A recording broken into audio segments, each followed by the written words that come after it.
Setelah baca Fatihah, kita membaca surah. Tuan-tuan, ada orang nanti komen tak ini masalah. Ini komen yang bagus insya-Allah. Dia mengatakan, apakah membaca doa iftitah itu wajib? Saya tak katakan wajib, tetapi Rasulullah SAW tak pernah meninggalkan. Kata Rasulullah SAW, "Sallu kama ra'aitumuni usalli."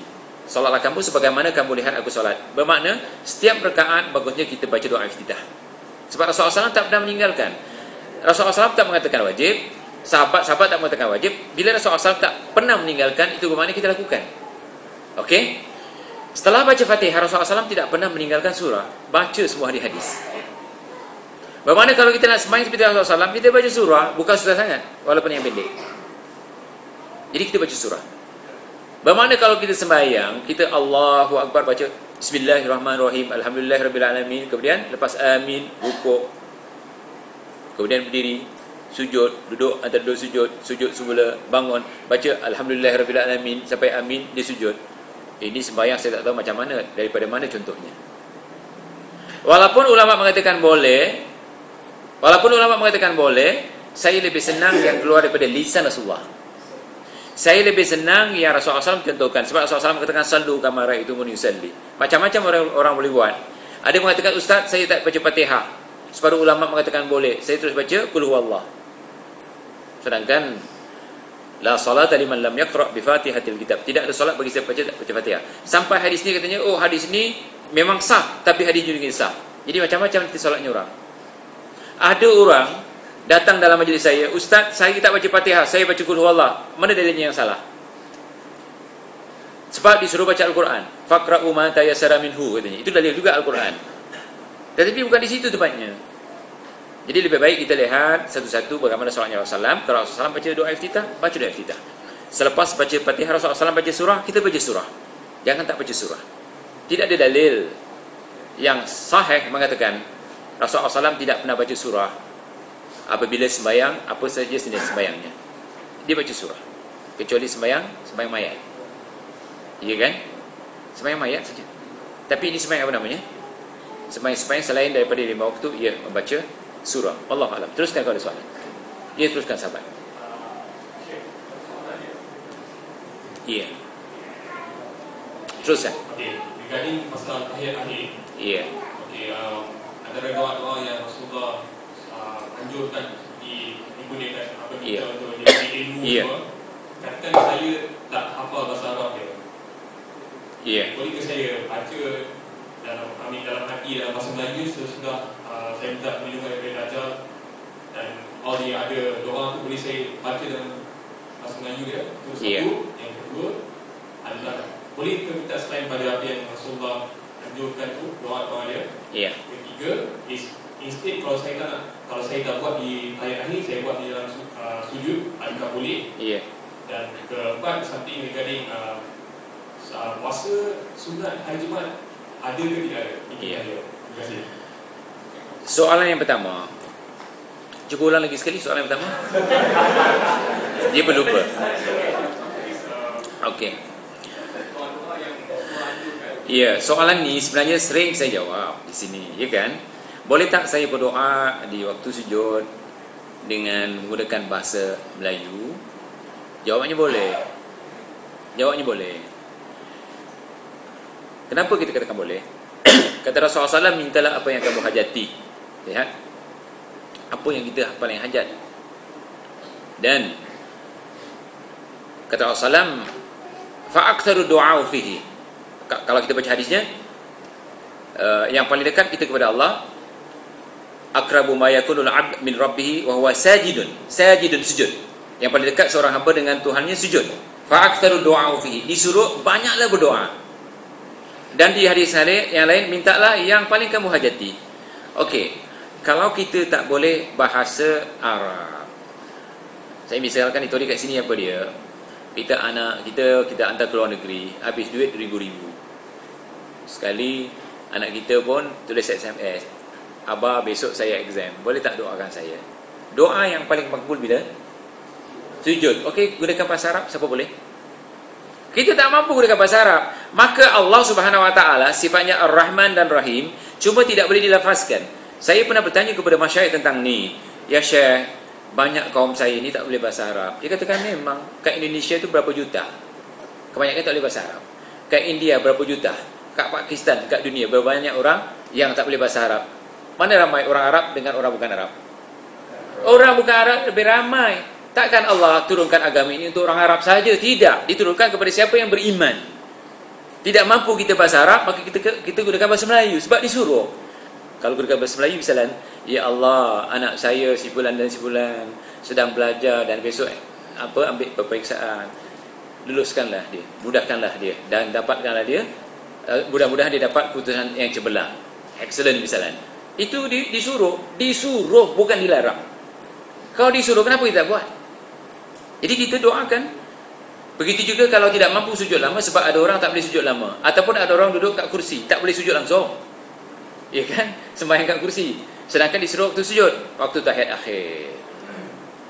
Ada manusia memang tak boleh sujud, disuruh sujud memang tak boleh sujud, memang sembahyangnya kat kursi. Ramai kan pergi masjid kat kursi semua, bila nak sujud langsung tak sujud.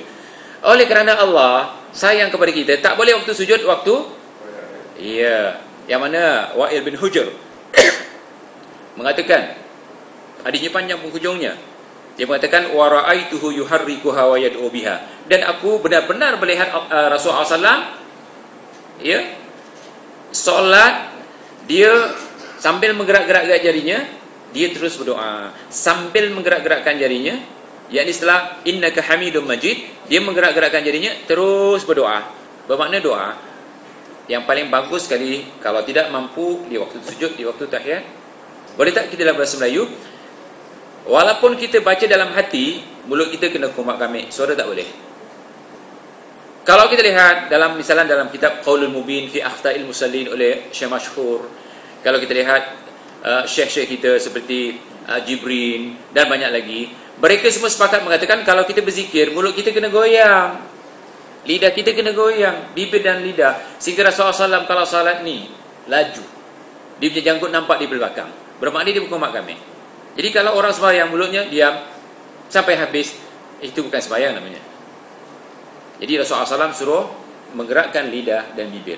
Sehingga dalam kitab Qaulul Mubin fi Akhta'il Musallin oleh Syekh Mashhur, siapa yang tidak menggerak-gerakkan mulutnya tapi suara tak dengar, ya, tidak menggerakkan mulut dan lisannya, dia tidak menepati sembahyang Rasulullah SAW yang mana disuruh sallu kama ra'aitumuni usalli. Jadi ini jawapan saya. Ada soalan yang terakhir tu apa? Puasa. Puasa kalau disambung, katakan saya ada puasa nazar misalnya 1 minggu. Hari Khamis, hari Sabtu, hari Jumaat, Sabtu boleh.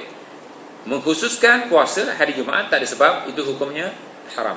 Begitu juga hari Sabtu, begitu juga hari Ahad, ya kan? Kecuali kalau sembahyang seperti puasanya Daud misalnya, kan, puasanya Daud. Hari Khamis kita puasa, hari Jumaat tak puasa, kemudian hari Sabtu kita puasa. Hari Sabtu sebenarnya tidak boleh puasa sebab hari Sabtu hari perayaan siapa? Siapa dia? Yahudi. Hari Ahad Nasrani, tak boleh.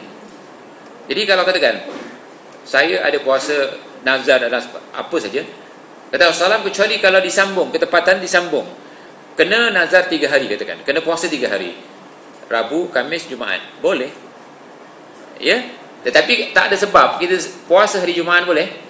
Tidak boleh, sebab dikatakan Aidil Ayyam. Id tidak boleh puasa. Id artinya hari raya. Jadi hari raya bagi hari-hari biasa ni hari Jumaat. Jadi tidak boleh berpuasa khusus pada hari, dan hadisnya tadi di sini dia baca kan? Ya. Tidak boleh mengkhususkan pada hari Jumaat puasa. Tidak boleh. Wallahu a'lam. Ya, siapa ada soalan lagi? Dan soalan ni boleh siapa-siapa baca ni? Admin kita baca. Teruskan sahabat. Ya, kasih. Bagaimana? Iya.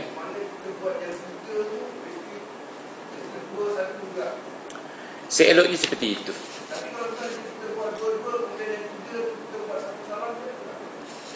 Saya takut tidak menepati perintah Rasulullah SAW.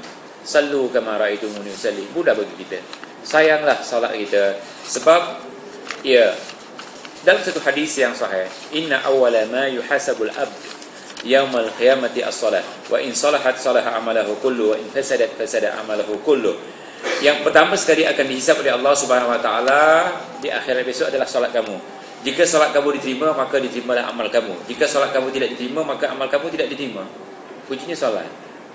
Jadi jangan sia-siakan solat kita, takut solat kita tidak diterima oleh Allah SWT. Berdoa untuk mak, sahabat kita Cik Burhan, maknya besok akan dibedah ya, insya-Allah. Jadi sama-samalah kita doakan semoga maknya cepat sembuh, semoga sihat walafiat, dan semoga sentiasa bersama kami. Jadi kita sama-sama berdoa supaya berjayalah pembedahan ibu beliau Cik Burhan ya. Kita kenal semua Cik Burhan dari Bukit Jelutong. Ya. Mudah-mudahan Allah mudahkan urusannya dan Allah cepatkan sembuh sakit maknya.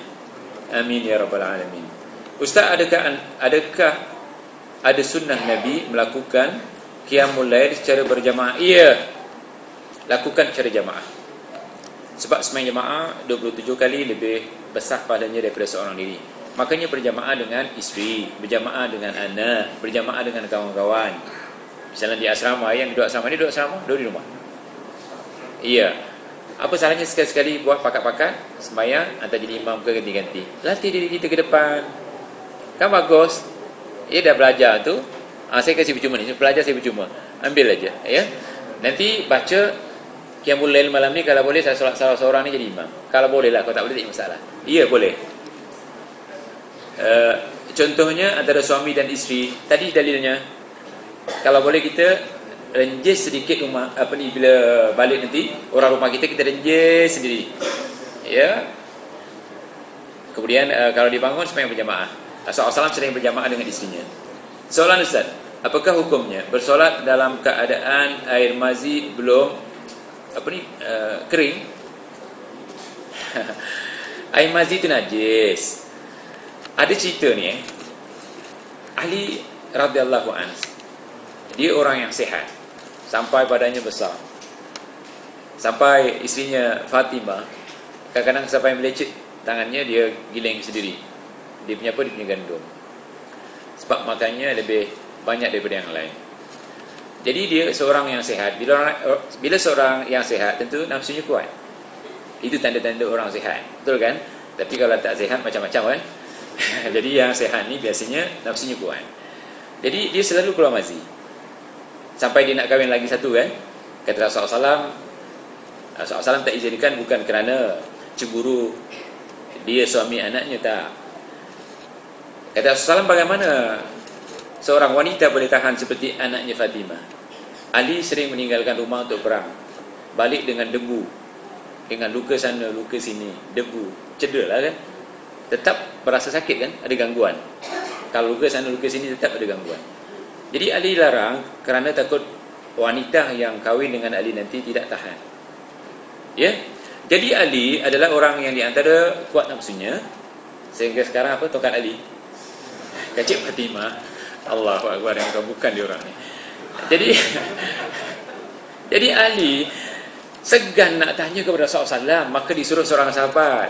Kata Rasulullah, mazi tetap najis walaupun daripada Ali. Dikenakan Ali juga. Walaupun Ali segan nak tanya, mazi tetap najis walaupun daripada Ali. Najis kan?